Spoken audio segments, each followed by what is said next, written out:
नमस्कार बच्चों, मेरा नाम निर्मल कुमार गुप्ता, मेरे साथ हैं सुशीला चौधरी।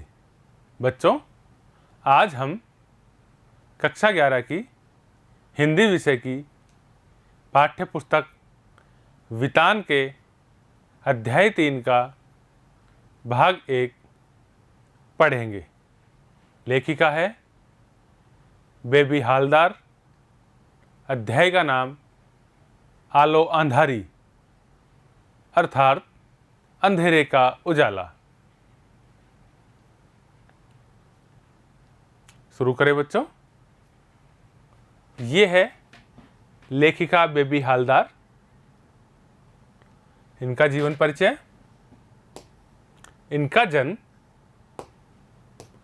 जम्मू कश्मीर के किसी स्थान पर हुआ जहां सेना की नौकरी में इनके पिता तैनात थे। बच्चों, 13 वर्ष की उम्र में दुगनी उम्र के व्यक्ति से विवाह के कारण इन्हें 7वीं कक्षा में पढ़ाई छोड़नी पड़ी। 12-13 वर्षों बाद पति की ज्यादतियों से परेशान होकर 3 बच्चों सहित पति का घर छोड़कर दुर्गापुर से फरीदाबाद आ गई। कुछ समय बाद गुड़गांव चली आई। बांग्ला में लिखी एवं हिंदी में अनुदित आलो अंधारी एकमात्र पुस्तक है जो इन्होंने लिखी। पाठ का सारांश। बच्चों, प्रस्तुत रचना लेखिका बेबी हालदार की आत्मकथा है। इसमें उन्होंने अपने जीवन की घटनाओं का वर्णन किया है। उन्होंने बहुत कम आयु में ही अपने परिवार की जिम्मेदारियां संभाल ली थी। लेखिका अपने बारे में बताती हुई कहती है कि वे किराए के घर में रहती थी।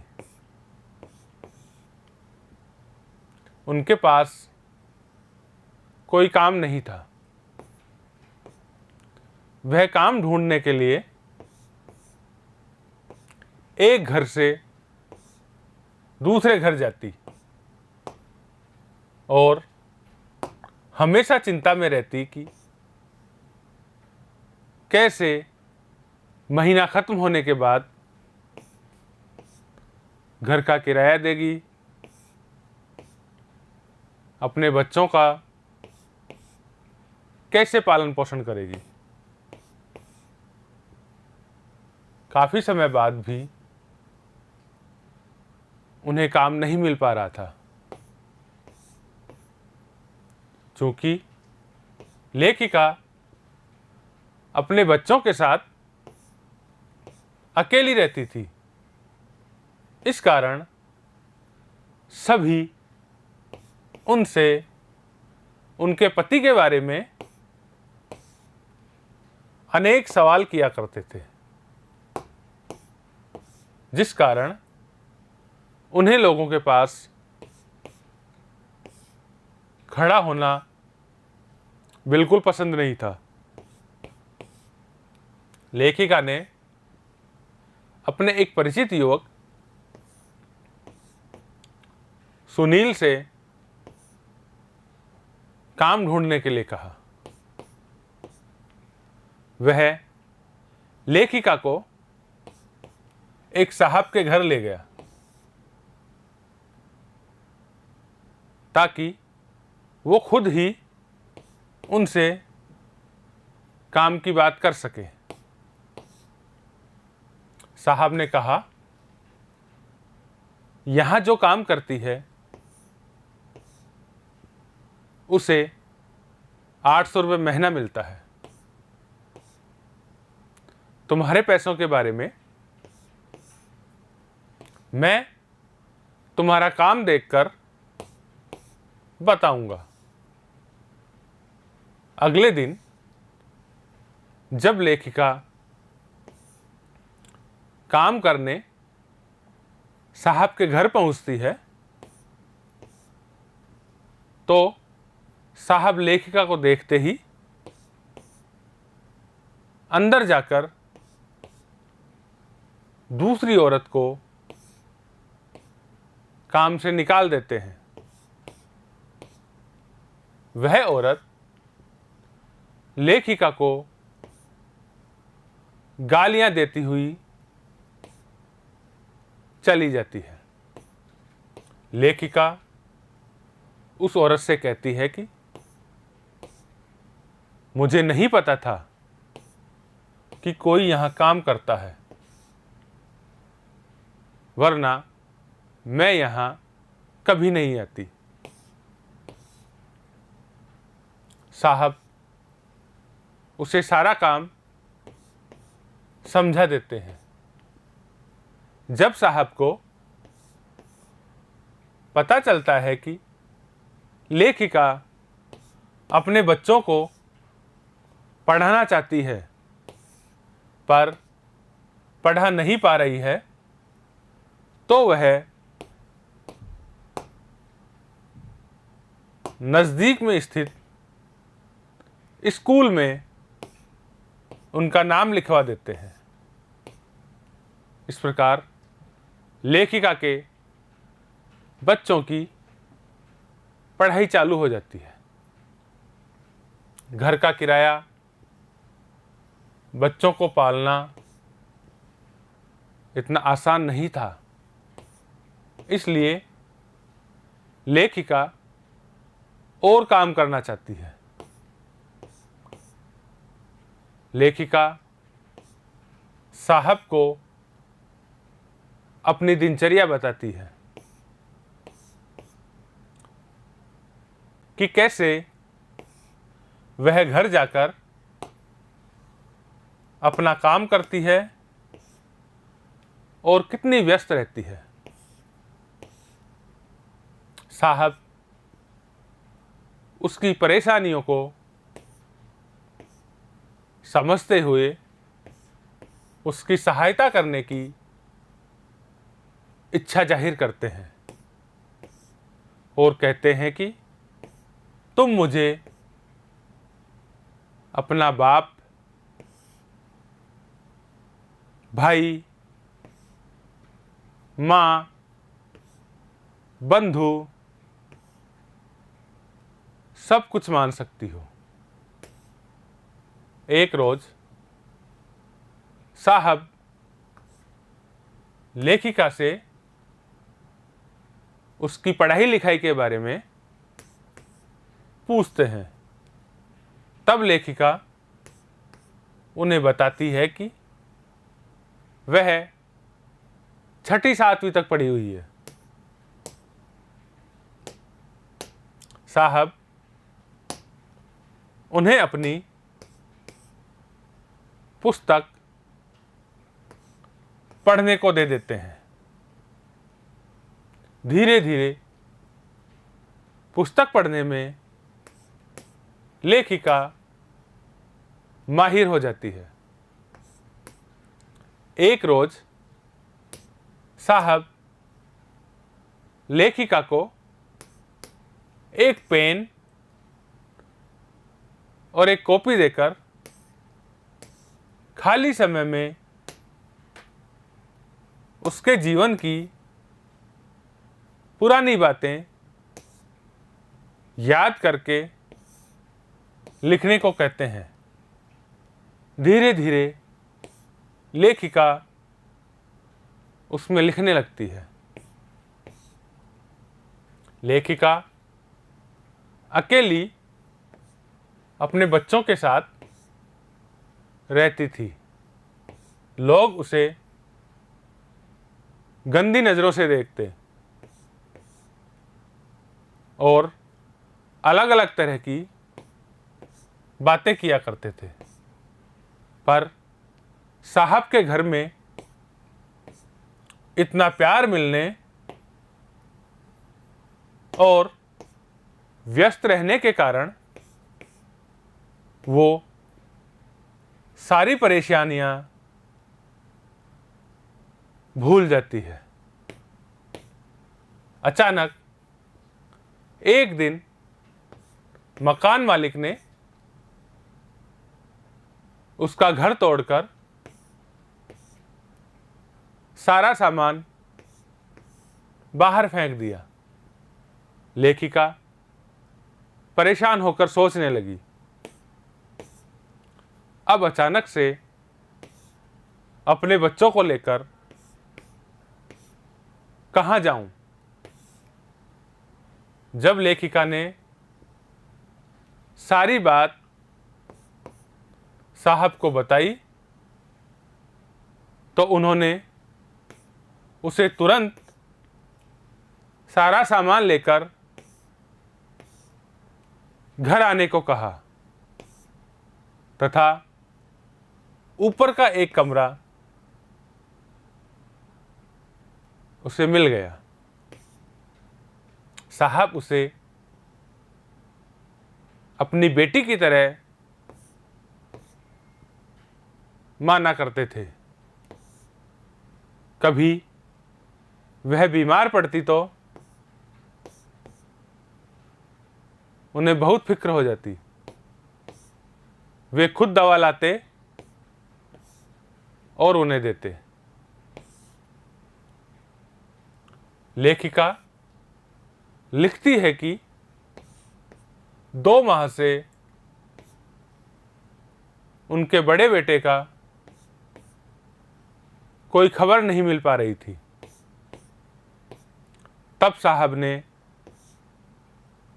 उसका पता लगाकर उसके लिए काम ढूंढकर पास ही घर पर काम पर लगा दिया ताकि वो आगे की पढ़ाई भी कर सके या फिर नया काम सीख सके। इस प्रकार साहब लेखिका की हर समस्या में उसकी सहायता करते हैं। वैसे लेखिका जल्दी ही किसी से घुलती मिलती नहीं थी, अर्थात किसी को अपना मित्र नहीं बनाती थी, परंतु पार्क में वह सुनीति नाम की एक बंगाली लड़की से घुलने मिलने लगी। पर बहुत जल्दी ही सुनीति वहां से चली गई, जिससे लेखिका का मन पार्क में नहीं लगा और उसने वहां जाना छोड़ दिया। वह समय लेखिका अपनी पढ़ाई लिखाई में देने लगी। अब तक जितना वह लिख चुकी थी, साहब ने उनकी फोटोकॉपी कराकर उसे अपने दोस्त के पास कलकत्ता भेज दिया। साहब के वे मित्र अक्सर पत्र के माध्यम से लेखिका का हौसला बढ़ाया करते थे और उनकी लेखनी की सराहना करते। लेखिका बताती है कि एक दिन उनके बाबा, लेखिका के पिता, घर आए। उनसे बातों ही बातों में मां की मृत्यु का पता चलता है, जिसे बताते हुए बाबा की आंखों में आंसू आ जाते हैं। बाबा घर जाते हुए निश्चिंत होकर जाते हैं कि क्योंकि वे जान चुके थे कि इस घर जैसी इज्जत उसे और कहीं नहीं मिल सकती। एक समय लेखिका की सोच थी कि वे अपनी सहेलियों से दूर नहीं रह पाएंगी,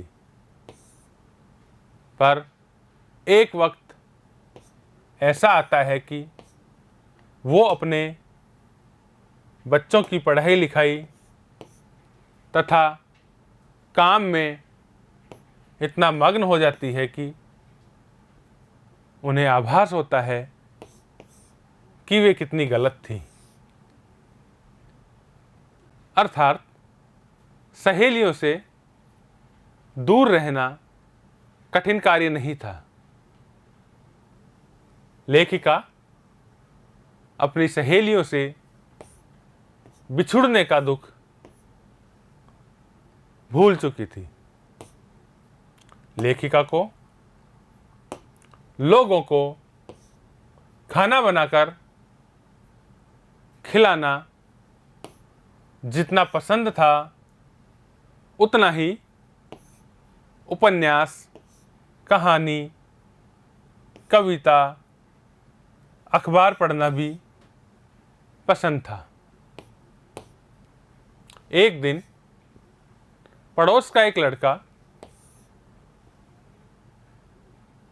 हाथ में एक पैकेट लिए दरवाजे पर आता है। वह पैकेट खोलती है। पैकेट में एक पत्रिका है। उसमें एक जगह उसका नाम लिखा है। उसमें लिखा था, आलो अंधारी, अंधेरे का उजाला, बेबी हालदार। अर्थात उस पत्रिका में लेखिका की कहानी छपी हुई थी। खुशी से उसका मन हिलोरे मारने लगता है। वह उसे बच्चों को दिखाने लगी। अचानक से ही उसे कुछ याद आया और भागकर साहब के पास आई और उनके पैर छूकर प्रणाम किया। उन्होंने उसके सिर पर हाथ रखकर आशीर्वाद दिया, क्योंकि साहब के सहयोग के बिना यह सब संभव नहीं था। इस प्रकार इस अध्याय में बेबी हालदार ने अपने जीवन की महत्वपूर्ण घटनाओं को एक कहानी के रूप में प्रस्तुत किया है। बच्चों, ये था इस अध्याय का सार, जिसमें बेबी हालदार ने अपनी आत्मकथा बताई है तथा बताया है कि कितनी कठिनाइयों के बाद एक घरेलू नौकर होते हुए भी उन्होंने अपनी आत्मकथा लिखी और वह एक पत्रिका में छपी। इसे आप वीडियो में बार बार देखें और याद करें। धन्यवाद।